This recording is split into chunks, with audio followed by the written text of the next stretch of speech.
Қош келдіңіз менің каналыма. Бүгін тоқитын бауымыз масақ өрім деп аталады. Енді мына ілмекпен бір тор тоқып аламыз. Жібіміздің қазір ілмекті тоқып болғаннан кейін мына жібіміздің төменгі бос жағын жұмысшы жібіміздің үстіне қоямыз. Мінекей ана бос жағын алып, мына жұмысшы жібіміздің үстіне қоямыз, төсейміз. Бос жіпті қосып тоқуымыз керек бұл жерде. Бұл әдісте. Енді мінекей осындай көрініс пайда болады. Мына ілмегіміз тұр ғой. Соның бір қабырғасынан ілмекті қосып өткіземіз. Мінекей мына бір қабырғасынан қосып.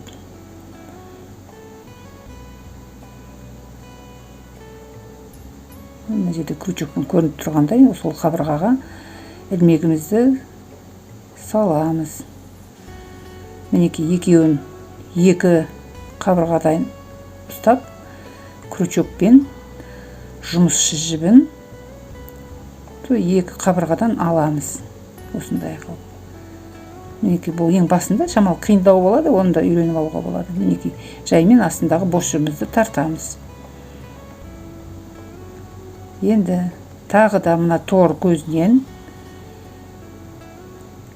крючогымыздың астындағы торымыз тұр, өрім сияқты. Соның бір қабырғасынан мінекей бөлініп көрініп тұрады. Бір қабырғасынан крючокты саламыз. Міне мынадай әдіспен мінекей осылай көтереміз. Сонда екі қабырға болады.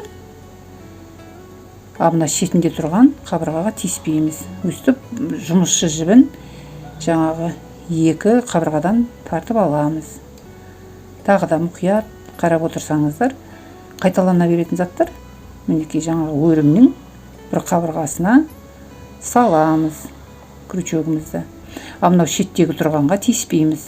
Шеттегі тұрған қабырға сөйтіп өріліп кете береді. Мінекей осындай қылып алып аламыз. Жаңағы өрімнің ішіндегі бір қабырғасын крючокпен жұмысшы жібін екі бағаннан тартып аламыз. Түсінікті болу үшін мен жайлап тоқи бастаймын. Жаймен көрсетемін. Тез емес. Шамалы. Мінекей суретке қарап отырсаңыз, екеуінен өткізіп тұрамыз. Осылай тоқи береміз.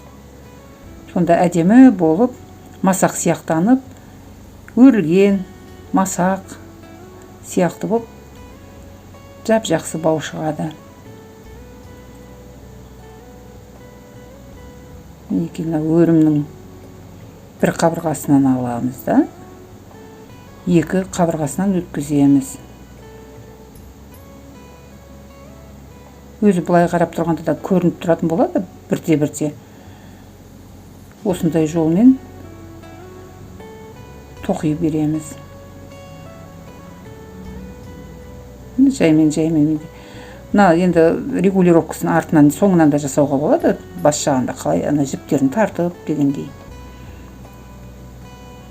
Міне әдеттегідей жаңағы торды екі қабырғасынан өткізіп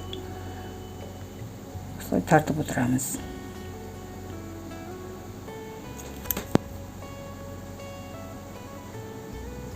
Осылай бауымыздың размерін өзіміз қалағанымызша ұзын қыласыз ба, қысқа қыласыз ба, пинеткінің бауларына, басқа да заттарға қадауға болады. Бау қолдан істегенде өзімізге де әдемі сумочкалар, кішкентай сумочкалар жасағанға, және де басқа жерлердің бәріне де осындай бау жасауға болады.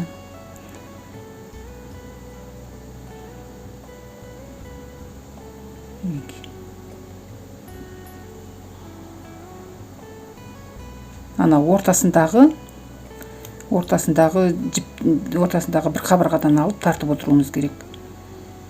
Былай қарағанда осындай колосок сияқты шығады. Артқы жағы міне ол да әдемі болып көрінеді. Бидайдың масағы сияқты созылмалы, неге қатты да емес, бос та емес.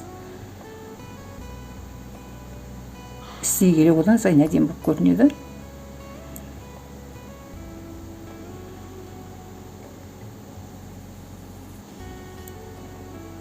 Мінекей осындай әп-әдемі колосок болып шығады масақ түрінде.